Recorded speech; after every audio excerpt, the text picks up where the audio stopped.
Hey, hello, happy Monday. It is your Monday message. Let me just pull my notes up here. So happy to be here today talking about embracing imperfection, aka being human, and specifically about what that has to do with socializing, imperfection in social interactions. So let's get into it here. I'm just going to wait for just a minute to see if anybody's going to be joining live today. I'm just going to raise my microphone up a little bit for sound quality. All right, embracing imperfection, aka being human. You know, being sober, we have this incredible opportunity to see the world from another angle, from a different perspective, because we get to have this perspective of someone who has been there, done that, and doesn't have to go through that anymore. I was thinking about the software company that I worked at my last job. We had this yearly week-long sales summit where they gathered all of the employees that worked all over the United States, brought them all into Portland for this 1 week. And this was the time when many of the employees, not all, but many would get pretty wasted at night. And then, during the day, we had these different workshops and presentations that we attended. And even when I was still drinking, back in my drinking days, I left these evenings early. We would have dinner, we would have the activity, and then I would leave because I did not want to be part of this deterioration that happened late at night.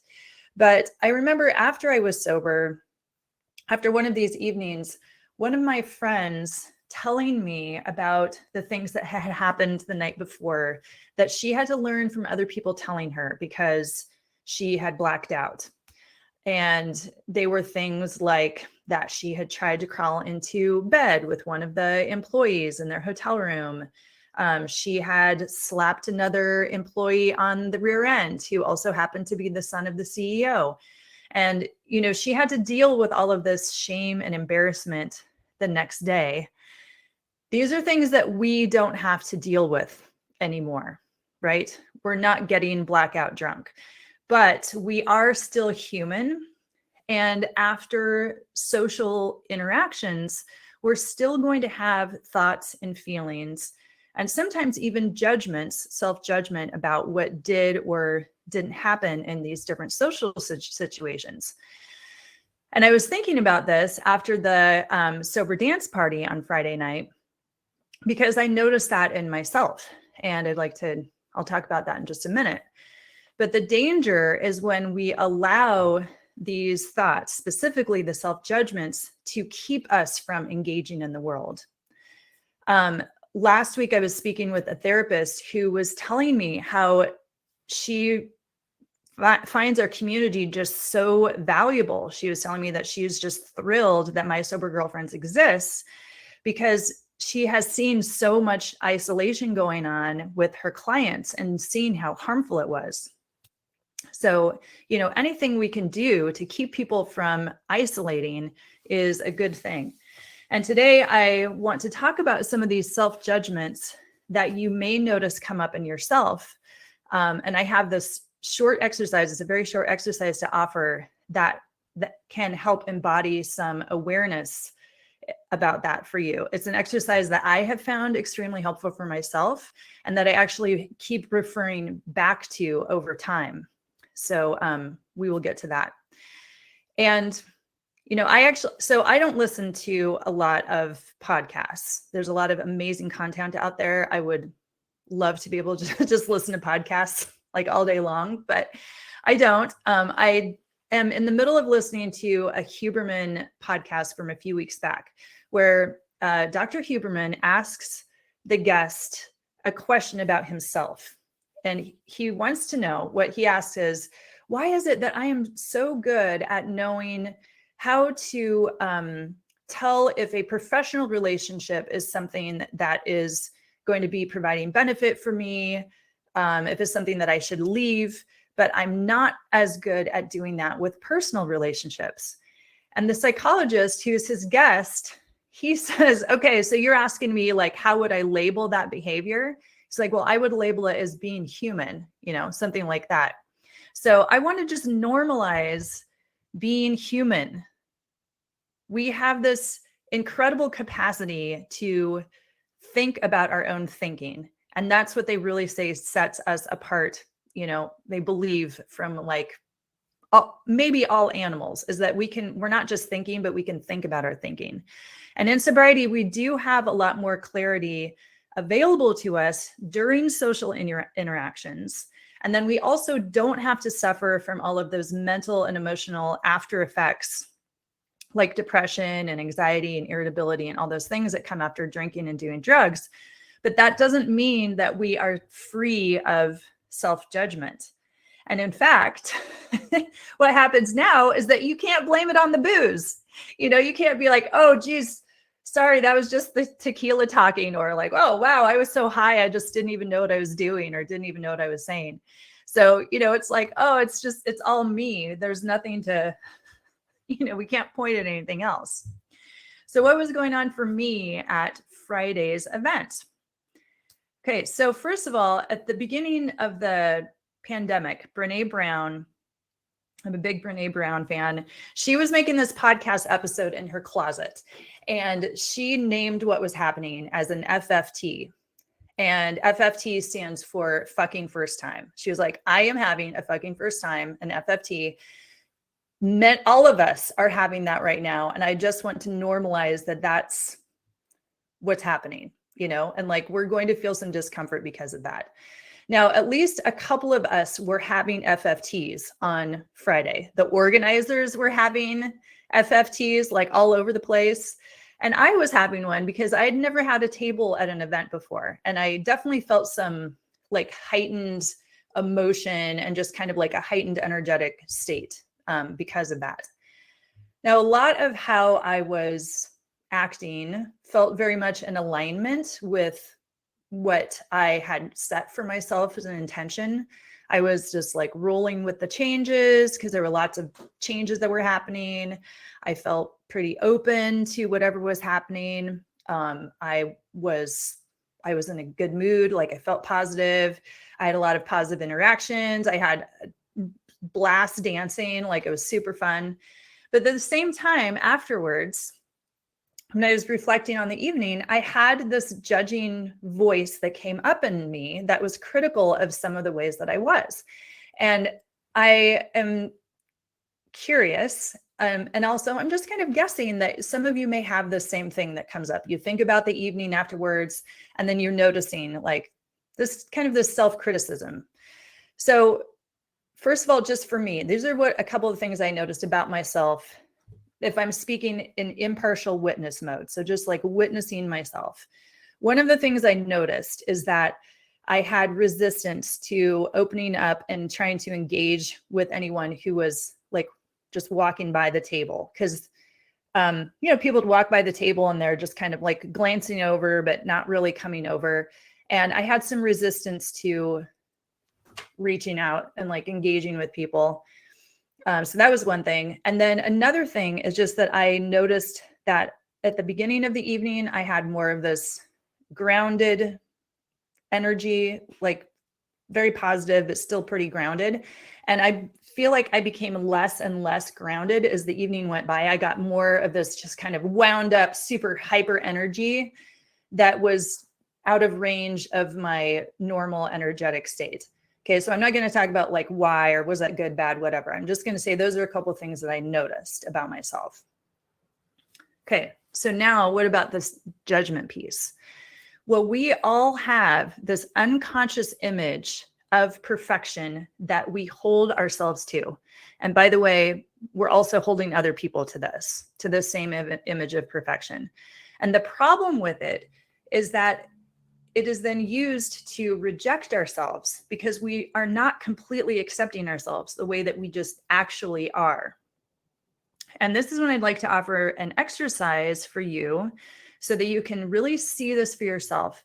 And I think this is a really important exercise. So if you can do this, if you have the opportunity to do this, I'm going to lead you through it, and it's going to take less than 5 minutes.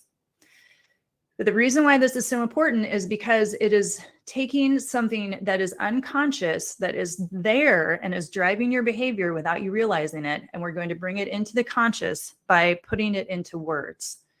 So if you can grab a piece of paper, if you're watching the recording and you're not in a place where you can do this right now, then you might want to pause. But if you can grab a piece of paper, this doesn't have to be anything formal. We're just putting something into words. And take a moment to center yourself, like whatever's happening. Just like, okay, I'm going to stop doing that thing. I'm going to stop scrolling and listening at the same time. I'm going to just center myself. And then I would ask you to write on the piece of paper, my image of perfection is. So this is the image of perfection that you have for yourself. Think about, what is it that you look like? If you bring this image of your own perfection for yourself, you bring it to mind. What do you look like? What is your personality like? Okay, my image of perfection is, and I'm going to be quiet for the next 2 minutes to give you a chance to just really bring this in and write it down. My image of perfection is. Be honest with yourself.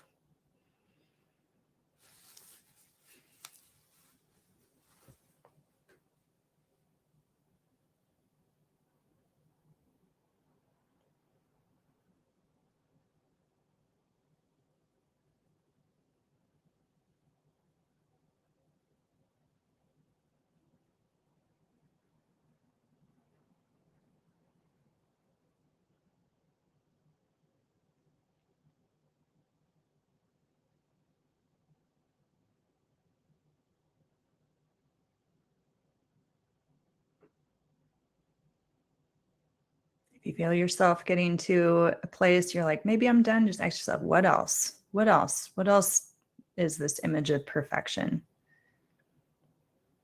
What is she like? What does she do?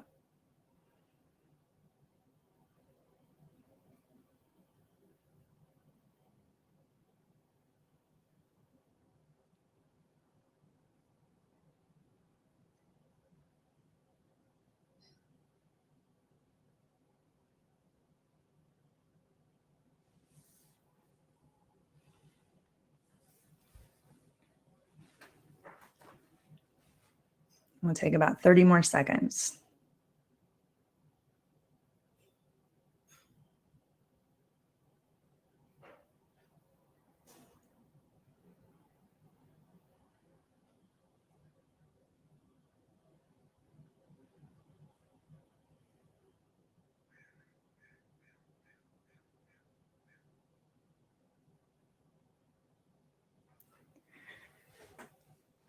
Okay, so the next question is, what would you have to change about yourself to live up to this image? Look at what it is that you just wrote down. What would you have to change about yourself? To achieve my image of perfection, I would have to, what? And see if you can write that down. To achieve my image of perfection, I would have to,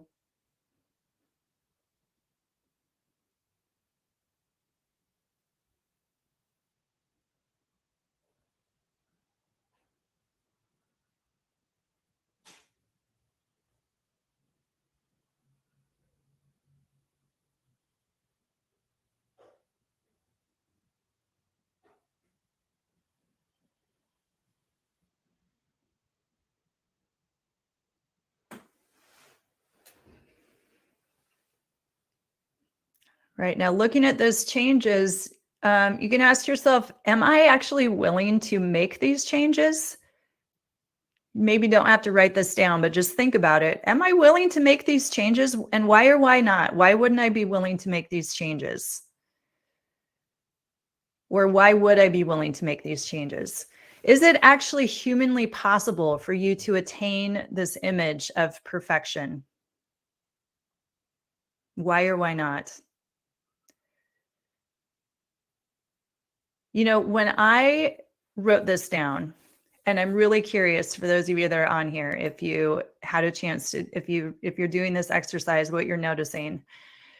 When I did this exercise, I started laughing so hard because what I had written down for my image of perfection, it's like, am I willing to make the changes that I would have to make to be this perfect person? No way. This person has no flexibility in her day.